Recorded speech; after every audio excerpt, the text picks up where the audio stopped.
Hello. Um, I'm going to look at today the poem One Flesh by Elizabeth Jennings, and this is in the Edexcel English Literature Poetry Anthology in the relationships section of that. And there's a little picture of Elizabeth Jennings. She looks very young there. But anyway, that's what she looks like. Um, you need a little bit of context for each of these poems, just a little bit. So you can think about, and it only needs to be the relevant context. So you don't need to say when she was born or anything like that. But if you can link some of the ideas in the poem with her life, then that is relevant context. That maybe tells us about how she came to some of these ideas or what her kind of ideology is. So Elizabeth Jennings' poems often explored relationships, and contextually, um, she's focusing on her own parents' relationship in old age. So we do know that this is about Elizabeth Jennings' own parents and her own feelings.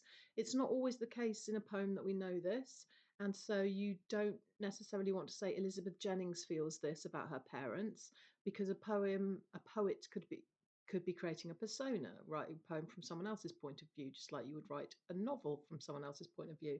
So you could just say the persona in the poem rather than saying Jennings feels this about her parents, the persona feels this about her parents.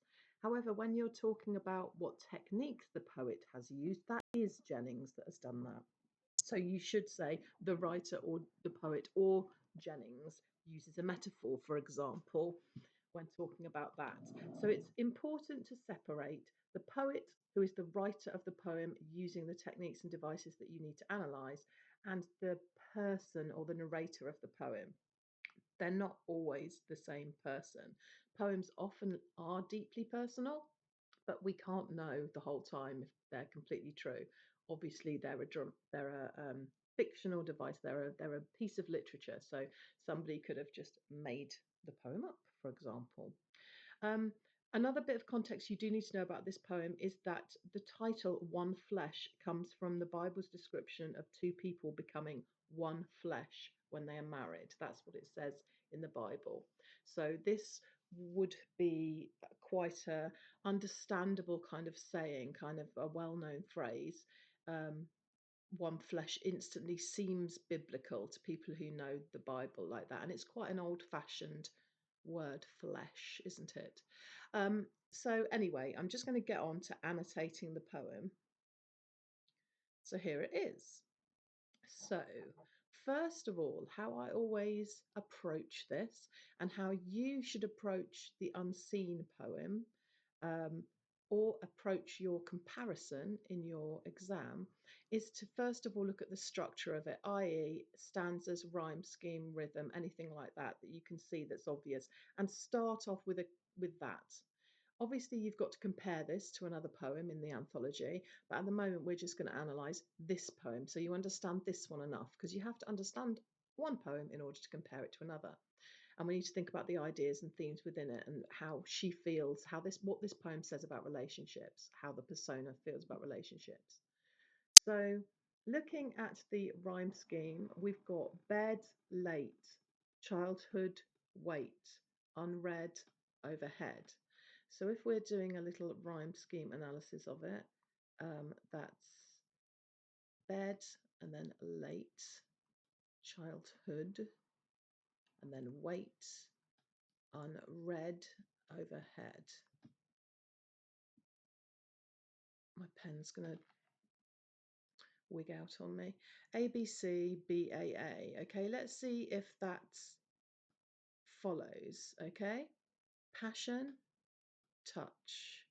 Confession, you see, I think that's supposed to rhyme with passion, or at least half rhyme. Much. Destination, preparation. So looking back at that, when I'm just doing this kind of on the top of my head, I'm thinking actually bed, childhood. Oh, it's tenuous, but that's probably meant to be a half rhyme. ABA, BAA, ABA, BAA. What about this one? Together, old. Feather, old. Mother, cold. Ah, it changes. But there's a regular rhyme scheme, okay, meaning that there is some kind of pattern of rhyme going in, and it changes in the last stanza. If you don't know what all this ABABACC nonsense is, then that's absolutely fine. But just believe me when I tell you that there is a rhyme scheme going on here. There's a pattern of rhyme going on, which is similar in the first two stanzas and then just changes slightly just at the end. Okay. As you can see, destination preparation, unread overhead. Both of those stanzas end with a couplet. Okay. Rhyming couplet. The last one, however, I apologise for my pen. Mother Cold doesn't rhyme end with a couplet. It's still quite regular, A B A B A B, but they are all alternate rhymes. Okay. Now, if you think about what the examiner wants you to do, is link the structure to the ideas in the poem. Don't just say, oh, it's a regular rhyme scheme, and then it changes at the end. I'm just desperately trying to put alternate. There we are. Rhymes. If you just say that, you might as well not say anything, okay? Elizabeth Jennings did this for a reason. Whatever you may think, you sitting out there going, oh, English teachers always say the writer meant to do it, but they didn't. It was just an accident. No, it wasn't. Especially with poetry, they spend weeks, months writing these poems and changing them and making them better. So this is a deliberate choice. So what we have to think is, Elizabeth Jennings isn't right next to us for us to go, hey, Elizabeth, why did you do that? So we have to think, why might she have done it? Now, even when I'm talking through it with you, I'm thinking, well, of course, this is a poem about people drifting apart and people losing passion. So it starts off, and each stanza ends in a couplet, a couple, and then at the end, it's alternate. The couple is not together. You see how clever that is? Not me being clever, Elizabeth Jennings being clever. So um, the alternate rhymes at the end perhaps reflect the kind of uncoupling of the couple, or the fact that they're not together in that way anymore, in the same way at least, in that intimate way anymore. Um, and it's three stanzas. As you can see, looking at them, they're fairly regular line length. And is there a rhythm to it? Lying apart now, each in a separate bed, he with a book, keeping the light on late. Yes, there is. She like a girl. It's not iambic pentameter, as you will always try and say, because that's the one you know. Da-dum, da-dum, da-dum. This is a bit different. It's two unstressed and a stressed. In a lot of places, like da-da-dum, da-da-dum. Okay. Each in a separate bed. Okay, it's that model.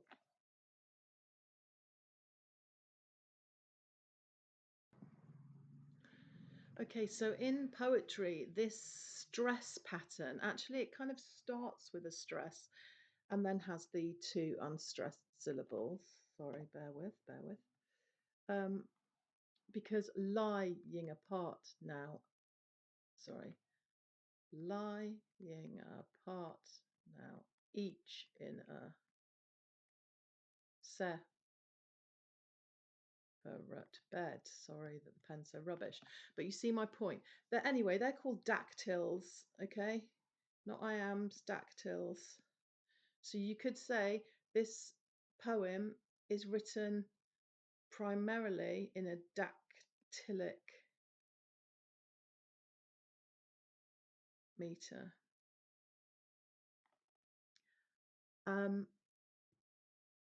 But again, you'd have to say something about it. Okay, dum da da dum dum dum da da dum dum dum. You could say something about the regular rhythm throughout. Perhaps links to the length of the relationship that they've kind of been through. It just keeps going regardless. Even though the passion is not there, it keeps going like the dactylic rhythm. Perhaps you could say something like that. But we want to get onto language now, or what the poem means, or let's get some techniques. And the key to you getting good grades in the, I'm going to just delete these, in the literature exam, in the poetry part of the literature exam, is use poetic terms.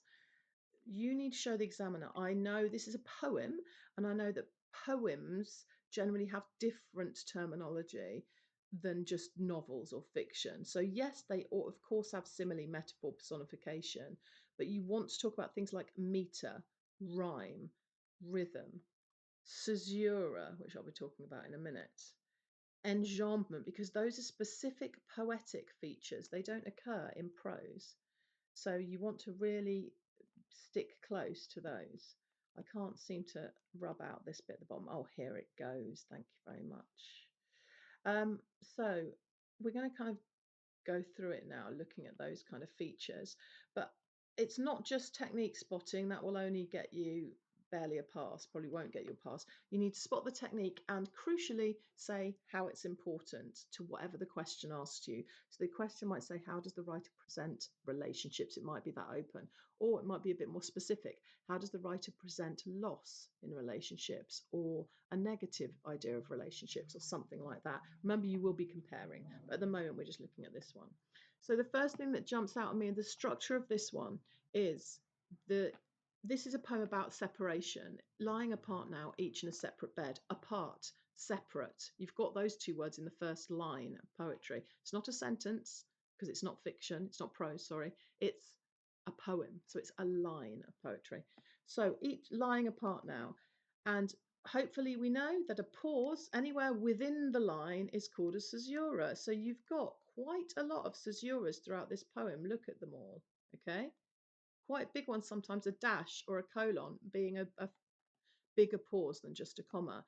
Here, here, here, here, here, here. You see all the caesuras? And that gives an idea, a theme of separation, because she's talking about her parents who've been married for so long and yet aren't close in the same way as they were when they were younger anymore. It's a poem about passion going, um, but still leaving something. She's not saying they're not in love with each other anymore. That's not what this poem is about. Neutral Tones, another poem in this, is more they're not in love anymore, and it's all full of bitterness and anger and regret. This poem is more about just the passion's not there anymore, and it is a bit sad, but there is still tenderness still between them. So the caesuras give us the feeling of separation here. Um, Lying apart now, each in a separate bed. You've got that contrast there. They're lying apart, they're each in a separate bed. And then also the contrast of what he's doing and what she's doing. So the juxtaposition of he and she, because the whole poem's called One Flesh, but immediately it separates the two kind of characters in there into two different people. He's doing this, she's like this. So he with a book keeping the light on late, she like a girl dreaming of childhood. So you've got that simile there, like a girl dreaming of childhood. Um, Maybe happier days when she was younger, wishing she could be there again. Keeping the light on late. So you've got alliteration here, bringing attention to those words, keeping the light on late. The late light kind of like could link to a later phase in their relationship, or the kind of relationship coming towards its end. Um, but literally meaning they're both trying to do things separate from each other. They're not interested in being close with each other anymore. And then this thing, all men elsewhere. Now, this is a bit ambiguous, this phrase. It could just be talking about her, she like a girl dreaming of childhood, all men elsewhere, meaning she's not yet a woman who has met any men. She's dreaming of when it was just her on her own. But it could be about him saying, he with a book dreaming of keeping the light on late, she like a girl dreaming of childhood, all men elsewhere. Like everyone else in the world is separate from them. They are different from everyone else in the world. So it kind of separates them from the whole world here. Again, there's a lot of separation in this poem. Separates them from the world. And it means men, it could mean men, therefore, as in humankind, like how a lot of times when people say man and mankind, they actually mean everyone. Um, it is as if they wait some new event, and then you've got a big caesura here, a big pause, like tension. What is the new event? They're waiting for something to happen. They're bored, perhaps. So the enjambment of this is it is as if they wait some new event. You've got clever use of enjambment there because the word wait then goes over to the next line. So you almost have to slightly wait for the next line as well, um, kind of emphasizing their boredom, I suppose, them waiting for something to happen. Okay, all of this, when you write about a poem, you say this could say, this may suggest. We don't know what this poem is. It's your interpretation. Your interpretation is completely different from anyone else's. I know I'm giving, so all I'm giving you now is my interpretation to help you. If you disagree with me, that's okay, but hopefully my interpretation will shape your interpretation. You have to at least be sensible and back it up with evidence, which is what I'm trying to do. The book he holds unread, so he isn't even reading the book, okay? That's a link to earlier, that's repetition of the word book. Her eyes fixed on the shadows overhead. Now, again, this could be a metaphor. The shadows overhead, is that death? Because they're supposed to be quite old. Shadows, or is it the end of a relationship? And also, is it literally the shadows because it's dark and they're in bed, etc.? But there's a kind of foreboding tone to the shadows overhead that sets the tone for the rest of the poem. Okay, similarly, tossed up like flotsam from a former passion, how cool they lie. Caesura. Okay, anytime there's a caesura, it brings attention to something. How cool they lie. And you've got the juxtaposition of passion and cool, or the contrast there. Passion usually linked with heat, and then the coolness.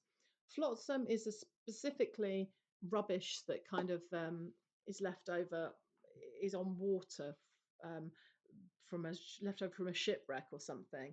So you're like getting that idea of something that has ended or failed, like a shipwreck. Okay. Um, and then another simile here, it's full of similes, this, like a confession. If they do touch, it's like a confession. So you've got a bit of religious imagery coming in here, again, to link with the biblical imagery in the title of One Flesh, of having a little feeling or too much. And again, it's all ambiguous. So they don't touch each other out of desire, but if they do, it's it's quite complicated, this bit. If they did touch, maybe accidentally even, it's an acknowledgement of, it's a remembrance of what they used to do. They used to touch each other more, and that they no longer touch anymore, but they still have feeling for each other. They still have love for each other. And then you've got the personification here of chastity, which means no sex. So chastity faces them, but she personifies chastity as like a person literally looking at them, makes it more threatening, of course. A destination for which their whole lives were a preparation. Again, this is a metaphor. What she's saying here is that the feelings of this poet seem to be, or the persona seem to be, that every relationship will end like this. You cannot possibly keep passion up in a relationship. It's a bit of a negative view and a bit of a cynical view and quite a sad view. But she's saying that chastity, that living without sex, is a destination that every relationship faces in the end because people age and that happens basically. Um, and then you've got in this last stanza a mirroring, really, of the first one. In the first stanza, lying apart now, each in a separate bed. We have now strangely apart, yet strangely close together. So, whereas the first stanza was very much about separation, she's acknowledging here that there's still a closeness to these two people, even though they're apart. And the repetition of the adverb strangely here shows what a kind of odd thing it is, a confusing thing it is, that they are physically apart, but there's a closeness still there. So this is a bit more of a positive stanza. Silence between them like a thread to hold and not wind in. It's one of my favourite lines. Um, Again, simile, as if they're connected still, but just with a thread. And if you zoom into some of these words as well, which you should do to get the higher marks, a thread is very thin, but it's quite strong. That you can be connected with a thread. Thread holds things together, holds our clothes together. So even though it's very thin and can be snipped apart, it is still there. But they won't wind it in. If you wound it in, if you imagine them literally both holding the end of a thread, if you wind it in, they will eventually touch. They'll eventually get together. But they're not doing it. But they're keeping the connection. Okay, so they want to keep that fragile connection between them. And then she talks about, again, personification. Um, Time itself, well, it's not personification. They talk about time as a feather. So time itself is a feather, metaphor, not like a feather, is a feather, so it's a metaphor. Touching them gently. So it's as if they have an understanding of time, that it's going to change them, but it's just a gentle reminder that's always there between them. And then there's a big caesura just here, and she kind of changes the subject here. She almost talks directly to them, or appeals to them directly with a rhetorical question at the end. It's quite a long rhetorical question. Do they know they're old, these two who are my father and my mother? Now, we don't know yet, apart from we do because we've read the poem before, but theoretically on first reading this poem you don't know it's her father and mother until the end. So you've got this kind of maybe twist in the tale that it's her parents she's talking about, and she's trying to say, do they understand themselves that they've become old, or and do they even care? um, and then she finishes with another metaphor, again linking to heat, passion, and coolness, detachment, whose fire from which I came has now grown cold. She was created by that passion and desire. She's their child, but now that desire and passion have gone and it's just coldness. Um, and, there's that question there of, do people know when you're old? Do you feel old? Do you understand what it is to be old? Or do you just really feel the same as you did when you were younger? Um, so she's kind of asking that question as well. So the tone of this poem is sad, but it's also kind of wondering.